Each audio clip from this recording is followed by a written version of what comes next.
Hello guys, ನಾನಿಮ್ಮ the greatest master.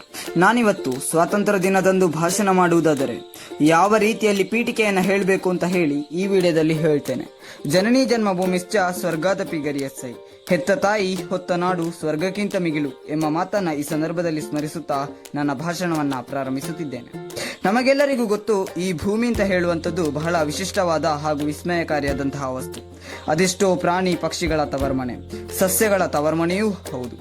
ಹೊರಗಿನಿಂದ ಹಚ್ಚ ಹಸಿರಾಗಿ ಕಂಗೊಳಿಸುವ ಭೂಮಿ ಒಳಗಿನಿಂದ 7 ಖಂಡಗಳಾಗಿ ವಿಭಜನೆಗೊಂಡಿದೆ.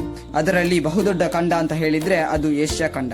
ಆ ಏಷ್ಯಾ ಖಂಡದಲ್ಲಿ ಬರುವಂತಹ ಒಂದು ಬಹಳ ಸುಂದರವಾದಂತಹ ದೇಶ ಅಂತ ಹೇಳಿದ್ರೆ ಅದು ನಮ್ಮ ಭಾರತ ದೇಶ.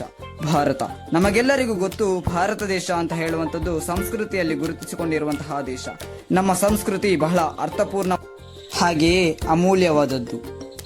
ನಮ್ಮ ಭಾರತ ದೇಶ ಸುಮಾರು ವರ್ಷಗಳ ಹಿಂದೆ ಬಹಳ ಶ್ರೀಮಂತವಾದಂತಹ ಹಾಗೂ ವಿಜೃಂಭಣೆಯಿಂದ ಕೂಡಿದಂತಹ ದೇಶವಾಗಿತ್ತು.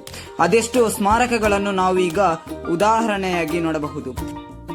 ಕೃಷ್ಣದೇವರಾಯನ ಕಾಲದಲ್ಲಿ ರಸ್ತೆಯ ಬದಿಯಲ್ಲಿ ಚಿನ್ನವನ್ನ ಮಾರ್ತಾ ಇದ್ರಂತೆ. ಅಷ್ಟು ಶ್ರೀಮಂತವಾದಂತಹ ದೇಶ ನಮ್ಮ ಭಾರತ ದೇಶವಾಗಿತ್ತು. ಈಗಲೂ ಕೂಡ ನಾವು ಅಂತಹ ಸ್ಮಾರಕಗಳನ್ನು ನಾವು ಅಲ್ಲಿ ಹೋಗಿ ನೋಡಬಹುದಾಗಿದೆ. ರಾಮಾಯಣ, ಮಹಾಭಾರತ ಅಂತಹ ಧರ್ಮ ಯುದ್ಧಗಳು ಕೂಡ ನಮ್ಮ ಭಾರತ ಮಣ್ಣಿನಲ್ಲಿಯೇ ನಡೆದಿದೆ ಅಂತ ವೇದಗಳು ತಿಳಿಸುತ್ತವೆ.